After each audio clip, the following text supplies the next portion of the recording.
Man, those look cool. Well, Cameron, it's great to have you back, man. We've had a lot of instruments, probably 30 different instruments at this point, detect some kind of weirdness that shouldn't be there, radio signals, and even LiDAR showing that there's a bubble that's centered right there on those towers. Right. Although we can't see it with the naked eye, our most recent experiments this year have already shown us evidence that the bubble boundary is about 120 feet thick. UTV's through the boundary. It's almost like it's not even moving. And when we try to pass our instruments through it, the boundary obstructs them like some kind of force field. Look at the way it changed directions as we got through. Yeah. We've also seen similar things happen at a spot 31 feet above the triangle. In 2022, an odd shape we call the blob appeared in our data and seemed to cause a rocket to explode when it flew through that airspace. Look at that. And that's not the only time the blob affected our experiments. When we recently shot smoke through that area, That's crazy. look at the boundary it makes. The smoke appeared to move around something that had the same shape as the blob.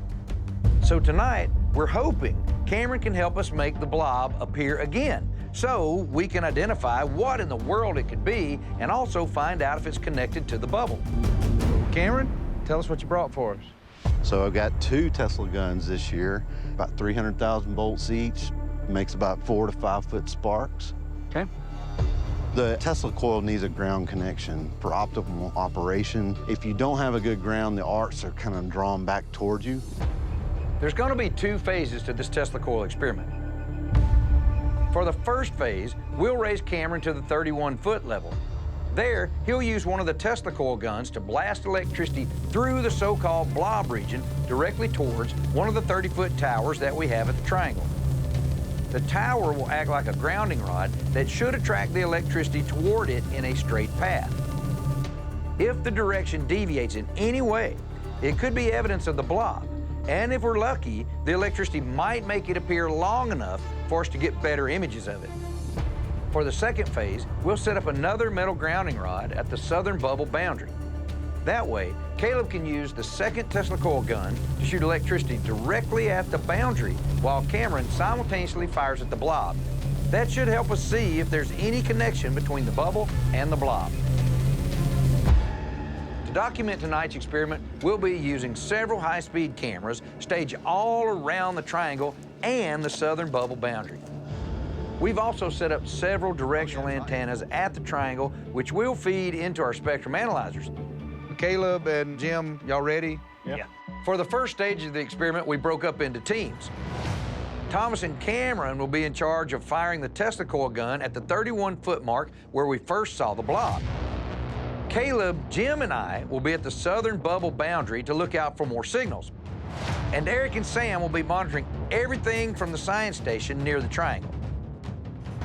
We're about in place. If you're ready to send Cameron up and do the first test. Copy you, Travis. All right. Going up.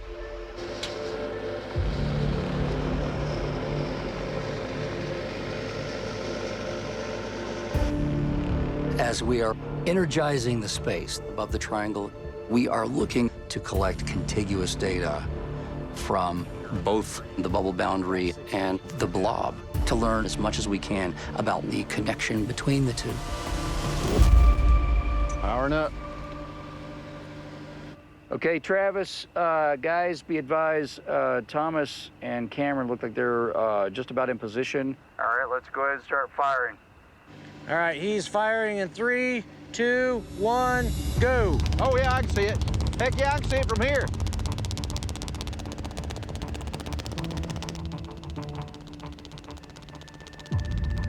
We can see it from here, and when it started, the 33 megahertz thing started pulsing up and down.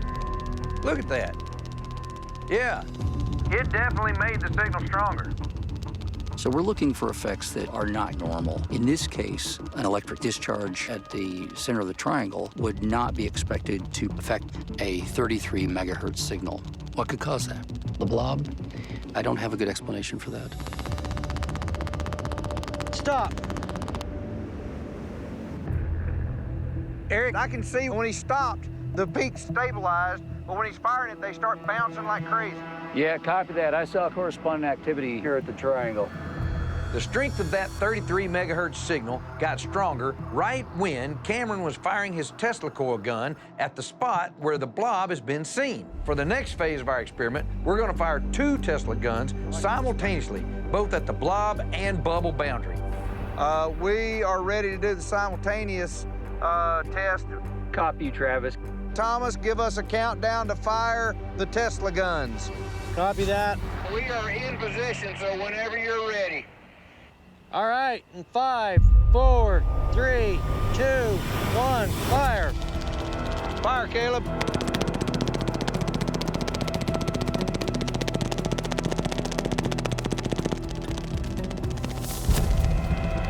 Dude, look at that. Okay, you see what's happening with the 33 over here? Oh, yeah. That signal is pulsing with higher strength again. 5, 4, 3, 2, 1, stop. Stop. Eric, are you seeing anything on the sensors at the triangle? Yes, we are seeing a lot of hopping on the 33 on both instruments.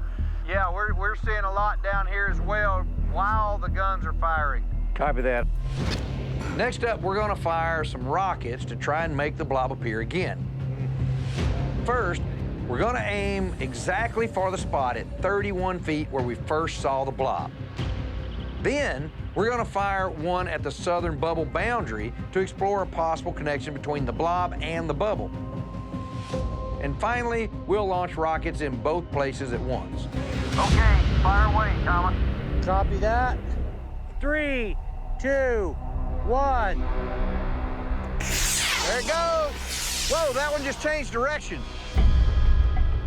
For such a calm night, it sure veered off there at the end.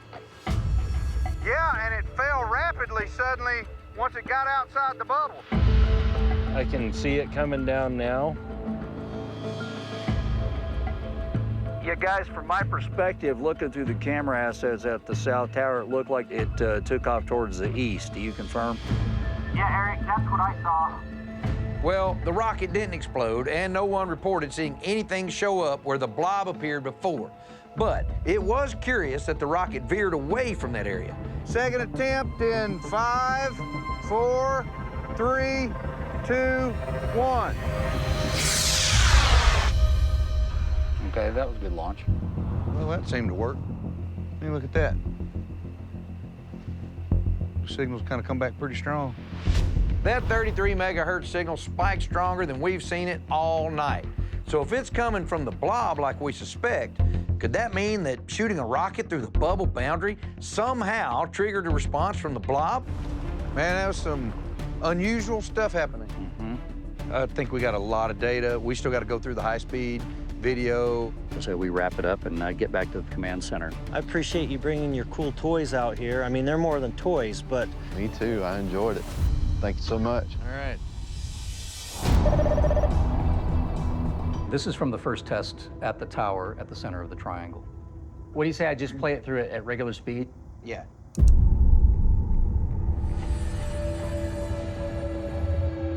Whoa. Look how many times it doesn't hit the grounding rod.